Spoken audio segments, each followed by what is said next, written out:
Director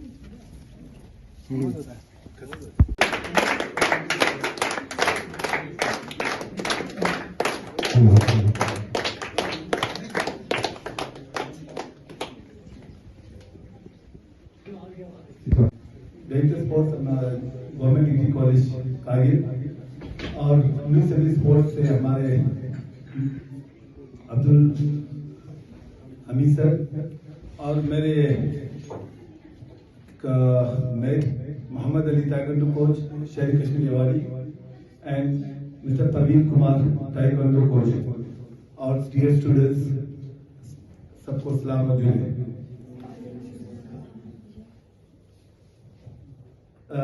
आज का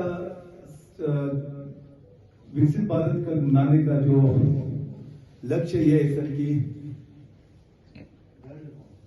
हमें जो है हेड ऑफिस से ऑर्डर आया सर कि आज जो है पूरे भारत में जो है विकसित भारत के नाम पे यूथ फेस्टिवल से पहले विकसित भारत के नाम पे मनाए जाएंगे, जिसका पूरा मेन फोकस जो है सर कि यंग जो यूथ जो है लीडरशिप की तरफ आए और विकसित भारत के लिए अपने आइडियाज अपने जो भी है वो शेयर करें। तो इसका प्रोग्राम का सर 25 से जो है जितने भी हमारे यंग है उनका रजिस्ट्रेशन शुरू होगा सर इसमें। तो फिलहाल अभी रिसेंटली अभी उन्होंने प्रेस कॉन्फ्रेंस के लिए कहा है जिसमें सर हमारे एक्सपर्ट आए सर हाजी साहब और हमारे ताइक्वांडो कोच मोहम्मद अली जो वर्ल्ड चैंपियनशिप प्लेयर रह चुके और शहरी कश्मीर जवारी है। तो उसमें सर एक क्वेश्चन आंसर सेशन भी होगा जिसमें बच्चे सवाल करेंगे सर और बच्चे जो भी सवाल क्वेश्चन होगा उनका वो जवाब देंगे sir. Thank you. Parveen ji को दावत वो पूरा एलाबोरेट करेंगे आज के विकसित भारत के।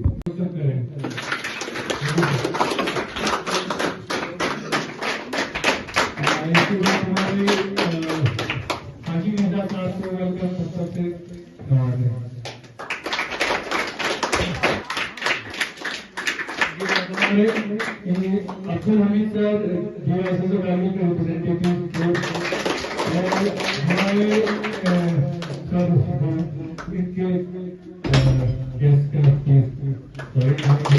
हमारे स्टूडेंट लेफ्टिनेंट स्वागत करते हैं। आज के मुख्य अतिथि श्री मोहम्मद अलीफा संसद सदस्य और अन्य गणमान्य व्यक्ति जो इस मंच पर बैठे हैं उनका मैं अपने केंद्र पर आने पर हार्दिक अभिनंदन करता हूं और मैं इसके साथ अपने केंद्र के जो खिलाड़ी है यहाँ पर बैठे हैं उनका भी मैं स्वागत करता हूं।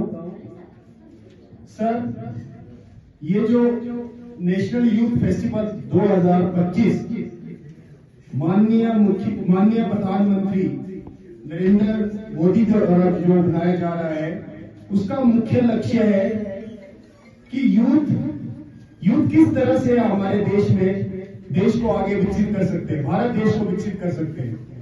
तो इसके लिए उन्होंने कई कार्यक्रम रखे हैं जिसमें यूथ की क्या जिम्मेवारी है, यूथ किस तरह से भारत देश को आगे विकसित कर सकते हैं। तो इसमें कुछ उन्होंने पॉइंट नोट किए हैं, जैसे उनका लक्ष्य है कि अगले साल 2025 में जनवरी 10-11 को एक प्रोग्राम होना है जिसमें 3000 यूथ को आगे लाया जाएगा। विभिन्न राज्यों में कार्यक्रम कराए जाएंगे और यूथ फेस्टिवल कराए जाएंगे जिसमें से छाट के यूथ को आगे लाया जाएगा और वो जनवरी 10-11 को जो एक महासम्मेलन होने जा रहा है उसमें यूथ आगे आएंगे और अपने विचारों को रखेंगे जिससे हमारा देश यूथ के द्वारा आगे विकसित होगा। मैं ज्यादा कुछ ना कहते हुए यही कहूंगा कि भाई हमारे यूथ आगे आए और भारत देश को विकसित करें और अपने विचारों को आगे रखें। अभी हमारे सामने जो मंच पे विराजमान है, आप उनसे भी पूछ सकते हैं और जो हमारे खेले हुए हैं खिलाड़ी उनसे भी उनके सामने भी अपने विचारों को रख सकते हैं कि हम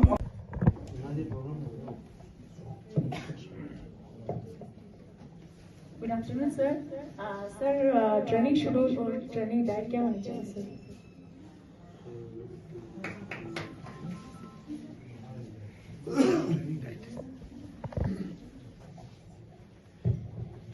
ट्रेनिंग शेड्यूल और ट्रेनिंग डाइट, आपका क्वेश्चन यही है।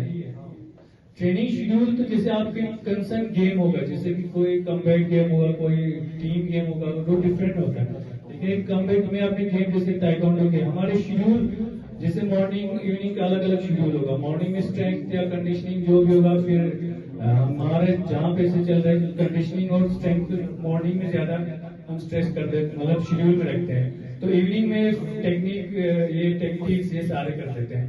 और डाइट के प्लान की आप बात कर रहे हो, ये तो न्यूट्रिशनिस्ट आपको बता सकते हैं कि कैसे आप करना है। लेकिन जहां तक हो सकते हैं, अभी हम प्रैक्टिस करने के बाद जैसे हम डिनर करेंगे, शाम के प्रैक्टिस की डिनर कितने टाइम की बात कर लेंगे, ये हो सकता है। हम बता सकते हैं कि इसमें कितना गेप होना चाहिए विद इन 45 मिनट्स। जैसे आपका ट्रेनिंग 6:30 खत्म होगा, आफ्टर 6:30 विद इन 45 मिनट्स आपको डाइट लेना है, ताकि आपका जो मसल्स फटीग हो गया, जैसे आपको मसल टेंशन में ये सब रिकवर हो जाएंगे। ठीक है, इसलिए टाइमिंग विद इन 45 मिनट्स के अंदर आपको डाइट लेना है। आप 2 घंटे बाद 3 घंटे बाद लोगे, फिर आपको प्रॉब्लम हो जाएंगे। ठीक है, कि वेदर इट इज बिगनर के लिए शेड्यूल अलग होगा बेटी। जब वो किसी स्टेट लेवल पर आ जाता है, डिस्ट्रिक्ट लेवल पर वो आ जाता है वो एथलीट, तो उसका शेड्यूल अलग है। जब वो स्टेट के बाद स्टेट खेलता है, उसका शेड्यूल अलग हो जाएगा। It differ from man to man, women to women. जिस लेवल का आप होगा अकॉर्डिंगली कोच जो है आपको उसी की बता। अगर आपको कहीं स्टेमिना की कमी है तो लास्ट में जब सब कुछ हो गया आपको स्टेमिना की कमी है, तो आपका कोच जो है वो आपको स्टेमिना की ट्रेनिंग दे देंगे। जब आप किसी टेक्निक में आ गया, अगर आपका बैक फुट या फॉरवर्ड या जो कुछ स्किल्स आपको सीखना है, इसमें कमी होगा। ये डिफर करता है एथलीट पर। बाकी जो रिकमेंड किया है वो आप लोगों को तकरीबन हर एक नेशनल लेवल पर, इंटरनेशनल लेवल पर ये रिकमेंडेड है कि एक आम आदमी के पास एक लेबर और एथलीट को ज्यादा से ज्यादा कैलोरीज और डाइट अच्छी होने के रिकमेंडेड है बेटी। ठीक है, के साथ ही केस हुआ।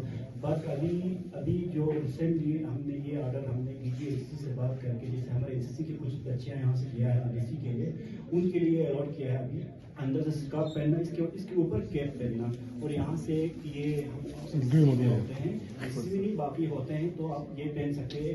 अभी एक रूल्स आया हुआ है, इसमें हम मुस्लिम या सिख उनको ये अलॉटमेंट दिया गया है, तो अभी कोई प्रॉब्लम नहीं। अभी हमारे 4 बच्चियाँ यहाँ से, लड़कियाँ यहाँ से दिल्ली के लिए रवाना हो गया है, इसी बेसिस पे गया है, तो ये अब क्लियर हो गया है। ये इसमें अब स्पोर्ट्स में भी होगा, इसमें हर चीज़ में होगा, क्योंकि डीजीएससी से हमको ऑर्डर भी आया हुआ है इसका।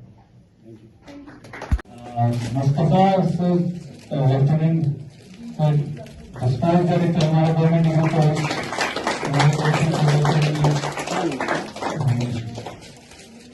हाजी मिर्जा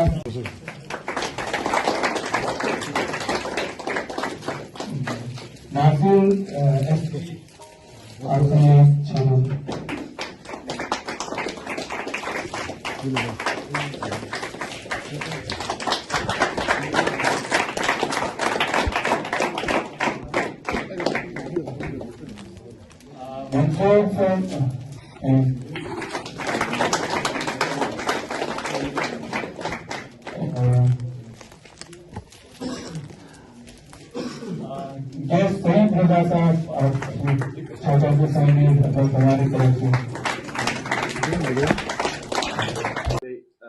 यंग लीडर्स डायलॉग आज से आपने लद्दाख में लॉन्च किया है, तो इसके बारे में थोड़ा तफसीलन बताएं सर। देखिए, सबसे पहले तो मुझे खुशी हुई है कि आज यहाँ पे सुबह हमारे जो बच्चियाँ इनसे इंटरेक्शन करने का मुझे मौका मिला। जो यूथ फेस्टिवल आने वाले जो 2025 में जो होने जा रहे हैं, उसके लिए जो है पूरे देश भर में जो रजिस्ट्रेशन वगैरह का जो सिलसिला शुरू हुआ है।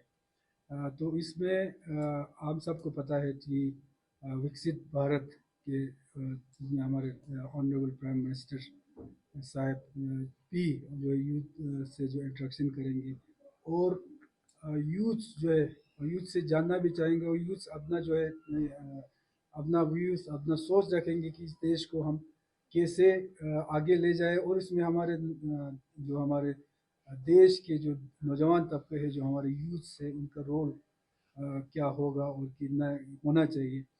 मैं समझता हूँ कि हमारे देश का एक लक्ष्य जो कि हमारे गवर्नमेंट ने हमारे ऑनरेबल प्राइम मिनिस्टर की क़यादत में जो गवर्नमेंट है एक लक्ष्य है कि हमारे कुछ सालों के बाद हमने दुनिया में अपने देश को कहाँ पे हमने पहुँचाना है और उसमें मैं समझता हूँ अगर सबसे बड़ा रोल अगर किसी का होना चाहिए और होगा वो हमारे नौजवान तबके का हमारे यूथ का होगा, चाहे किसी भी सेक्टर में हो। आज यहाँ पे हमारे जो बच्चियाँ जो यहाँ पे है जो स्पोर्ट्स से रिलेटेड है, स्पोर्ट्स में वो लोग एक्टिवली ये करते हैं।